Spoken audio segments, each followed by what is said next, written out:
Once there was a kind, hard-working, generous shoemaker who lived with his wife above their shop. Now their shop was once busy and bustling, but now it was empty and bare. They had fallen upon hard times and couldn't earn a living. All that he had left was enough leather to make one pair of shoes. I can't believe that it's come to this. This is the last pair of shoes that I will ever make. I better make them good. He sat and cut the leatherwork out, left it on the table, and meant to rise early in the morning to finish his last pair of shoes. He woke up the next day, came down, and imagine his surprise when he saw not pieces of leather, but a perfectly finished pair of shoes. Wife, is you do this? Not I, she said. How could this be? Who could have done this for we? Look how beautiful they are, not a stitch out of place. We have truly been blessed. Whoever did this, we should thank them. The shoemaker placed the shoes in the shop window. They were soon bought by a very wealthy gentleman who paid more than they were worth. The shoemaker had enough money to buy food and to buy leather to make 2 more pairs of shoes. He sat at the table, cut out the leatherwork, left it at the table overnight, and planned to wake early in the morning to make his last 2 pairs of shoes. When he came down, imagine his surprise and luck. There he found 2 pairs of perfectly made shoes. He called his wife. They examined the shoes, saying, look how beautiful they are, not a stitch out of place. Whoever did this, we have truly been blessed, and we should thank them. They placed the shoes in the window of the shop and waited. Soon, they were bought by a young couple who were going to use them for their marriage, and they paid double what they were worth. The shoemaker now could buy enough leather to make 4 pairs of shoes. He sat down, cut out the leatherwork, left the pieces on the table, and went to bed. Can you guess what happened when he woke up? He came down, and there were 4 perfectly made pairs of shoes. He and his wife said with joy, look how beautiful they are, not a stitch out of place. We have truly been blessed. Whoever did this, we must thank them. They placed the shoes again in the front window of the shop, and they were bought. This happened day in and day out. The shop was now bustling and busy with people, and yes, the shoemaker and his wife had become wealthy. Soon it was Christmas time. They sat one evening warming their hands by the fire, thinking of how lucky they were.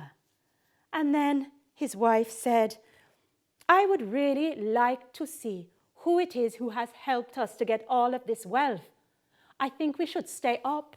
That is a very good idea. We will stay up tonight. We can hide behind the curtain, leave a little light on and the light from the fire, and we will see. That's what they did. 12 o'clock came.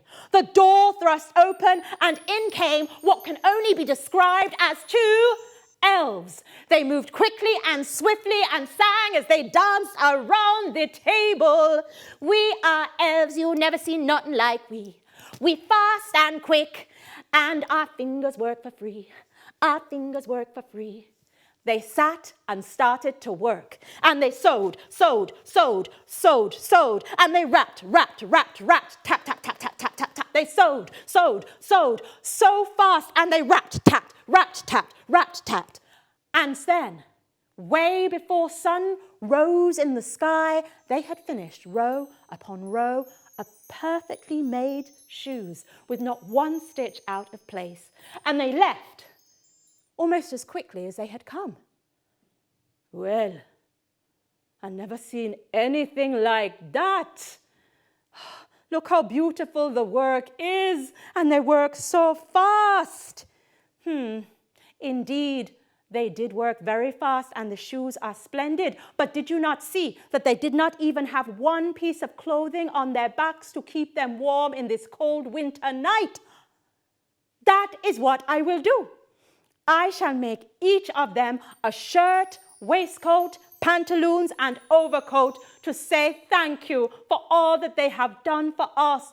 That is a very good idea, and I will make the finest pairs of shoes that I have ever made, just to show them how grateful I am. The shoemaker and his wife worked carefully and lovingly to complete the 2 outfits. When they were ready, they placed them on the table. Instead of the leather, you had the shirts, the waistcoats, the pantaloons, the overcoats, and the shoes. They went for a second time, the shoemaker and his wife, to hide behind the curtain. 12 o'clock came, and into the room came the elves as quickly and swiftly as they had before. They sat down, ready to sew. When they saw the outfits on the table, they let out a sound of pure joy. They changed in the blink of an eye, and then they danced around the table. We are elves, and now we are free. We have new clothes, and we looking fancy. No more work for we, no more work for we. We have new clothes, we fancy and we free.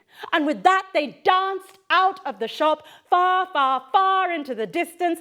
The shoemaker and his wife never saw the elves again, but they never forgot them or what they had done for them. The shoemaker and his wife became very, very wealthy. Their business thrived, and they always had enough to make sure that they could live together happily ever after.